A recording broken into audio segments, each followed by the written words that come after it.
नमस्कार, स्वागत है आप सबका हमारे ख़ास प्रोग्राम शख्सियत में। और आज हमारे साथ शख्सियत मौजूद हैं, वो किसी परिचय के मोहताज नहीं हैं, लेकिन फिर भी उनके बारे में जितना कहा जाए उतना कम। आचार्य महेश जोगी जी। आचार्य जी, स्वागत है आपका हमारे स्टूडियो में।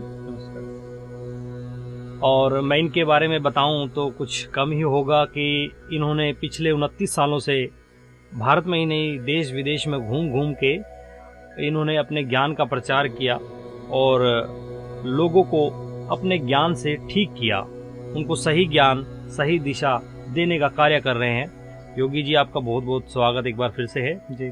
और कुछ आम जनमानस के जो सवाल हैं जी, कुछ जो समस्याएं हैं, आज हम उन पे चर्चा करेंगे। और पहले हम थोड़ा सा ये जान लेते हैं कि आपका सफ़र जो शुरू हुआ इस फील्ड में, जी। वो किस तरह से हुआ? आपके कोई परिवार में से कोई ज्योतिष में है या फिर आपका ही पहली शुरुआत है? तो इस विषय में कुछ बताइए। जी, मैं फैमिली बैकग्राउंड से भी जो है इस विषय में शुरुआत में बचपन से हमें ये चीज़ें करने को देखने को मिलती रही हैं। और 6 साल की उम्र से मेरा रुझान जो है ज़्यादातर इस विषय की तरफ मुड़ता चला गया। उसके बाद स्पिरिचुअल फील्ड ये में चीज़ आपको विरासत में मिली है? जी जी। तो कुंडलियाँ लिखना, आयुर्वेद और ज्योतिष, ये हमें बचपन से ही जो है, जब पढ़ना लिखना शुरू किया तो इन चीज़ों से ही शुरू किया। उसके बाद फिर लंबा सफ़र मैंने इस फील्ड में तय किया है। 29 साल के करीब मुझे हो गए हैं। दुनिया के लगभग देशों में काम किया है। मिडल ईस्ट में काफ़ी काम मैंने किया है, यूरोप में किया है, इंडिया में लगभग काफ़ी साल से मैं कर रहा हूँ। इन दिनों आप किस जगह, किस शहर में? मैं बहुत लंबे टाइम से मुंबई में हूँ और एक बड़ा सर्कल मैं खासकर वहाँ पे बॉलीवुड और कॉरपोरेट को डील करता हूँ, जिसमें भारत के बड़े औद्योगिक घराने और बॉलीवुड की कुछ बड़ी हस्तियाँ हैं। और आम जन तक मेरा जुड़ाव रहा है, छोटे से लेके बड़े आदमी तक मेरे काफ़ी अच्छे संबंध रहे और मेरे संबंध का कारण ज्योतिष ही है। तो आचार्य जी, एक बात और हम आपसे जानना चाहेंगे कि आजकल जो लोग हैं, आप इतने सालों से इस फील्ड में हैं, वो लोग जो झाड़ा एक चीज़ होती है जी, वो उसमें ज़्यादा विश्वास करते हैं कि जैसे मधुमक्खी काट के उसका झाड़ा होता है, वो कितनी कारगर होती है। या कई मैंने देखा है कि अधरंग हो गया है, ब्लॉकेज हो गई है, उसका भी झाड़ा लगा देते हैं। आजकल तो जैसे कि फीस भी लेने लगे हैं, पहले ये फ्री ऑफ कॉस्ट किया करते थे हमारे बुजुर्ग जो बताते हैं। जी। तो उस विषय में ज्योतिष का क्या रहता है, उस विषय में कुछ बताएंगे? जी, क्या है कि कुछ जो बीमारियां हैं उनका संबंध ग्रह नक्षत्रों से है, ये तो चीजें फैक्ट है और इसमें कोई अतिशयोक्ति नहीं है जी। लेकिन ये बात भी मैं इसको इग्नोर नहीं कर सकता, जो प्रश्न आपने उठाया, ये जो आपकी बीमारियां ठीक हो जाती हैं, ऐसी हो भी जाती हैं। एक समय था जब यहाँ पे मेडिकल साइंस नहीं आया था, तो उस टाइम तंत्र मंत्र और यंत्र से बहुत सी असाध्य बीमारियां ठीक हो जाती नहीं, थी। अभी जैसे की जो मेरा सवाल था कि इसमें अब पैसा लेने लग गए लोग, इसको नहीं, वो फिर जैसे पैसा लोग लेने लगे तो वैसे इन चीजों का प्रभाव भी कम हो गया। जी, यही बात। ये चीजें निःशुल्क थी और बड़े एक टाइम में नेचर से कनेक्ट थी। कुछ चीजें मैंने देखी हैं जिनको मेडिकल साइंस मतलब किसी भी तरीके से उसको एक्सेप्ट नहीं कर पा रहा है और लोग ठीक हो जाते हैं। ये बात से मैं तो सहमत हूँ। मंत्र ले लो आप, झाड़ा, जिस तरीके की आप बात करते हैं कि, और ये चीजें सही हैं, बहुत से लोग ठीक भी हो जाते हैं। लेकिन यदि ये लालच से प्रेरित होकर हम इन चीजों को करते हैं, फिर इनके प्रभाव नहीं आते। कई जगह हम देखते हैं, पूरे भारत में ही कई जगहें फेमस होती है कि यहाँ फलां चीज का झाड़ा लगता है, यहाँ फलां चीज का झाड़ा लगता है। तो वहाँ पे मैं देखता हूँ कि उस चीज का व्यापारीकरण हो गया है। इसलिए ये प्रश्न आपसे किया, जो ये गंभीर बीमारियां हैं हमारी जी, क्या उनका संबंध भी हमारे ग्रह नक्षत्रों से? कुछ बीमारियां ऐसी हैं कि व्यक्ति आपस में भी शेयर नहीं कर सकता उसको कि स्पाइल्स है या इस तरह से। देखिए, जितनी भी आप कुछ बीमारियां हैं जो है, वो ज्यादातर बॉडी की बीमारियों को छोड़ दिया जाए तो 70 से 75% बीमारियां तो संबंध ज्योतिष से ही है। Our body is organic unity, हम ब्रह्मांड का एक हिस्सा है और जितनी रश्मियां गिरती हैं, काफी बीमारियों का संबंध सूरज और चंद्रमा से है। और जैसे पाइल्स जैसी बीमारी का आपने जिक्र किया कि जब इंसान की कुंडली में 6, 8, 12 भाव में केतु होता है तो उस इंसान को पाइल्स और मत्स्य की बीमारी डेफिनेट होती है। लेकिन उसकी चिकित्सा भी है, इसमें मंत्र थेरेपी भी काम करती है और जो आप बता रहे हैं ये चीजें भी काम कर जाती हैं, काफी हद तक काम करती हैं। लेकिन एक समय था जब मेडिकल साइंस ने डेवलप नहीं किया था, तो लोग इन चीज़ों का सहारा लेते थे और काफ़ी हद तक ये चीज़ें उस टाइम में कामयाब भी थी, लेकिन समय के साथ एक चेंजिंग आई और मेडिकल साइंस पे हम लोग डिपेंड हो गए। हम लोग इनमें ज़्यादा, एक तो भरोसा बहुत कम करते हैं, गांव देहात में तो लोग करते हैं, लेकिन महानगरों में मैंने देखा है वो कम भरोसा करते हैं। इसका एक सवाल और बनता है गुरुजी कि जो कुछ आज के दौर में भौतिकतावाद में जाके इंसानों ने खुद कुछ बीमारियां खुद इनवाइट की हैं उनको जी कि हमारे समाज को आप खराब करें, आइए, उनकी गलतियों की वजह से। तो वहां पे हम ज्योतिष से उस चीज को कैसे सुधार सकते हैं? देखिए, ज्योतिष इस चीज को सिद्ध करता है कि हमारा जो शरीर है इसमें 32 शुक्राणु बाप के हैं और 16 दादा के और 8 परदादा के। 3 पीढ़ी तक हमारी नस्लें मिलती हैं, 3 पीढ़ी माँ की और 3 पीढ़ी बाप की। और जिन नक्षत्रों में हम जन्म लेते हैं तो हमारी डिजीज फिक्स होती हैं कि हमें इस नक्षत्र में पैदा है, हमें इस टाइप की बीमारियां बनेंगी लाइफ में। उसके बाद आता है कि आप क्या खाना खाते हैं। कुछ जेनेटिक फूड होते हैं, हमारी बॉडी एक्सेप्ट करती है, कुछ फूड को हमारी बॉडी एक्सेप्ट नहीं करती। आज के दौर में जैसे हमारे फूड पे अमेरिकन कंपनियों ने कब्जा कर लिया है, मैकडोनाल्ड्स है, KFC है, या फिर दूसरी जो फास्ट फूड का चलन आया, चाइनीज फूड। हम पिज्जा बर्गर खाते हैं। गांव देहात में मैंने देखा है जो औरतें लस्सी दूध पीती थी वो आजकल मिरिंडा और ड्यू, पेप्सी, कोका कोला पीती हैं, चाउमीन खाती हैं। तो इसका कारण यही है कि आदमी भौतिकतावाद में चला गया। भौतिकतावाद के अलावा उसका कारण जो मेजर प्रॉब्लम है कि हमारा जो बुजुर्गों के जैसे माँ और बाप से हमारा शरीर बना है, तो हमारा शरीर वही खाना एक्सेप्ट करता है जो हमारे पेरेंट्स खाते हैं। एक शाकाहारी इंसान के बच्चे को आप नॉनवेज खिला दो, उसके अंदर डिजीज पैदा हो जाएंगी। और एक कोई मांसाहारी आदमी है जो माँ बाप, और उनके बच्चे को आप शाकाहारी बना दो तो वो भी बीमारियों से ग्रस्त हो जाएगा, क्योंकि ये हमारी जेनेटिक चीजें हैं। जैसे पिज्जा है, बर्गर है, या आजकल हम चाय कॉफी वगैरह, ये हमारा जेनेटिक फूड नहीं। गेहूं भी हमारा जेनेटिक फूड नहीं है।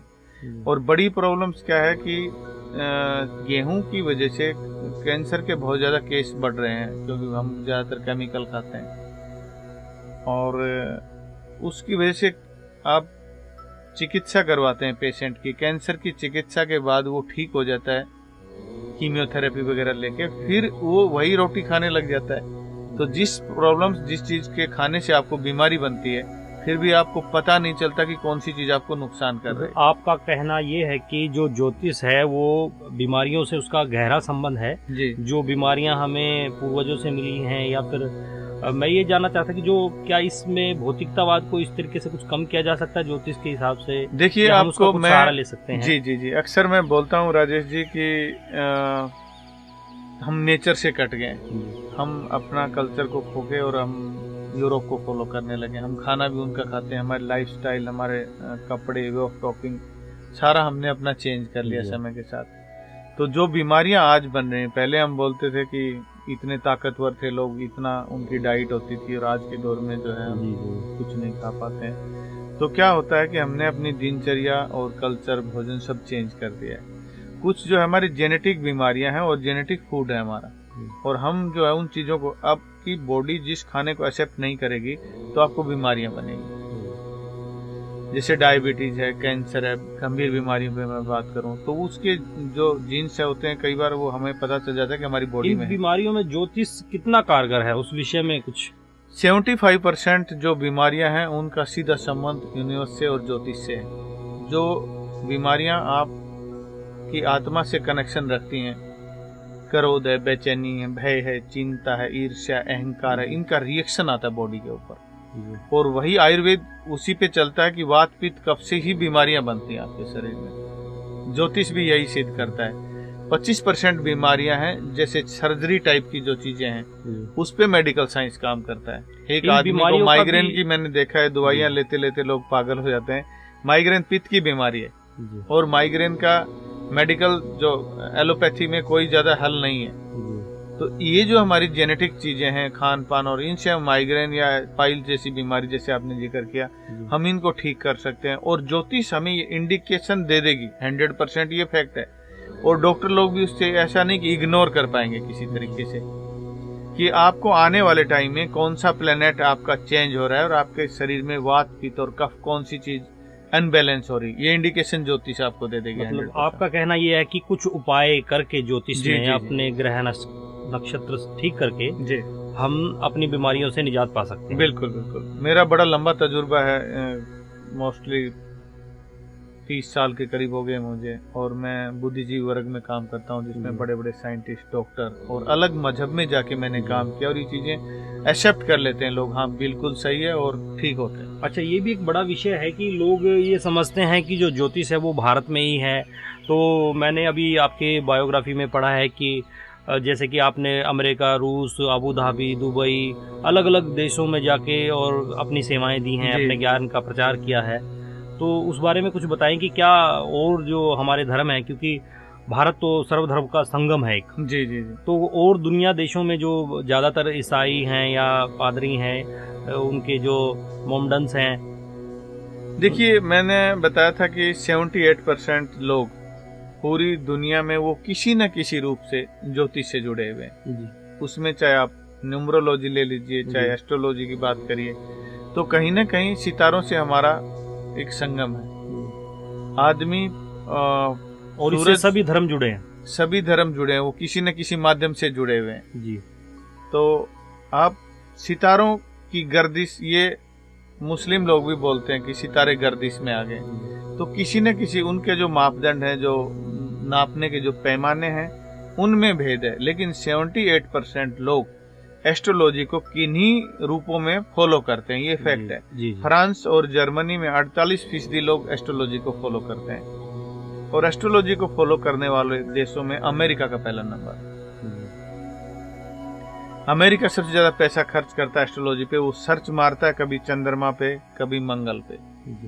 उसके अलावा वहाँ पे एस्ट्रोलॉजी पे बहुत बड़े लेवल पे काम होता है। और अमेरिका के अंदर मेरे भी प्रोग्राम थे, कोरोना की वजह से मेरे प्रोग्राम भी कैंसिल हुए हैं। थॉट्स और इमोशंस पे जो है वो काफी हद तक अब इन चीजों को मेडिकल साइंस एक हॉस्पिटल में, और सितारों की वजह से जो हमें प्रॉब्लम्स आती हैं, अमेरिका इस थ्योरी पे काम करने जा रहा है। आने वाले टाइम में ये एक सक्सेस जो है आपका एक धरातल बन जाएगा कि कॉस्मिक थेरेपी, जो कॉस्मिक एनर्जी के बाद जो चीजें आई, पहले तो क्या था, अकेला एस्ट्रोलॉजी था, मेडिकल साइंस, या उसके हमारे पास मापदंड नहीं थे।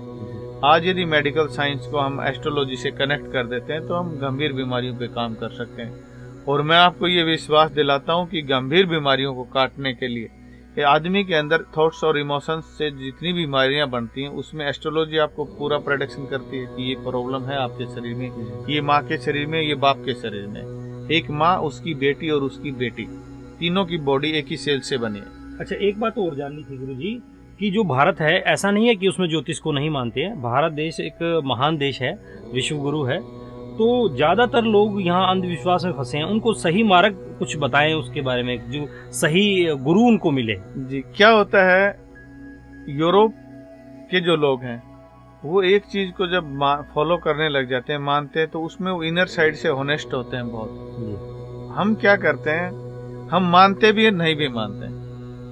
मुझे बहुत से लोग ऐसे मिले कि वैसे तो मैं एस्ट्रोलॉजी पे विश्वास नहीं करता, लेकिन आप बता दो मेरे बारे में। गोरे ऐसे नहीं, वो या तो आपको मानेंगे या फिर नहीं मानेंगे। ये नहीं कि मैं आपको भी मानता हूँ और फिर मैं 5 और को भी मान लूंगा। तो फिर क्या होता है ना, हम पथ भ्रमित। हमारा जो मानने का तरीका है वो रिच नहीं है। और अमेरिकन का, इनका आप देखेंगे, ये जो जिस चीज को फॉलो करते हैं वो इनर साइड से बने ऑनेस्टली उस चीज को फॉलो करते हैं, और वो रिजल्ट भी उसमें मिलते हैं। अब हम जिस चीज को इनर साइड से एक्सेप्ट नहीं कर पाते हैं, फिर उसमें रिजल्ट की आशा भी क्या कर सकते हैं। इसकी खास बात यह है कि आपको पूर्ण रूप से विश्वास करना पड़ेगा। उसमें दोनों ही चीजें हैं कि एक पूर्ण रूप से विश्वास भी करना पड़ेगा, और दूसरा जो है आपको उसकी बेहतरीन जानकारियां हों। आधे अधूरे ज्ञान की वजह से मैं ऐसा नहीं कहता कि अकेले, जिन लोगों के पास अधूरा, जो आज इस चीजों को मैंने तिरस्कृत बोला आपको, ये चीजें तिरस्कृत क्यों होती गई कि एक लोगों ने फैशन सा बना लिया कि 2 मैगजीन पढ़ी और अपने आप को एस्ट्रोलॉजर लिखने लगे, या और कुछ। अच्छे लोग हैं, अच्छे जानकार लोग हैं भारत में, बहुत लोग मेरे को ऐसे मिले जिनको अच्छी नॉलेज है और बड़े बदलाव कर सकते हैं। आयुर्वेद, ज्योतिष यदि कनेक्ट कर दिए जाए मेडिकल साइंस से, तो हम बहुत गंभीर बीमारियों के, जो आजकल हार्ट डिजीज हैं, आपके कैंसर है, डायबिटीज है, तो एक बहुत अच्छा संगम बन सकता है। लेकिन हम क्या करते हैं, मेडिकल साइंस इस चीज को एक्सेप्ट करने में तकलीफ मानता है। और हम जो है कई बार आपने देखे होंगे कि स्पिरिचुअल हमें जीने के लिए दोनों चीजें चाहिए, हमें धर्म भी चाहिए और हमें विज्ञान भी चाहिए। हम अकेले धर्म से भी नहीं जी सकते और अकेले विज्ञान से भी नहीं। विज्ञान धर्म को एक्सेप्ट नहीं कर पा रहा है और धर्म विज्ञान को एक्सेप्ट नहीं कर पा रहा, जिसकी वजह से मेजर प्रॉब्लम है। आज हमारे समाज में भी मैं आपको एक विशेष बात बताऊंगा आपके चैनल के माध्यम से, जो बड़ी प्रॉब्लम हमें फेस करनी पड़ रही है। आज का जो यूथ है उसके पास ताकत है जी। और हमारे जो बुजुर्ग हैं उनके पास अनुभव है।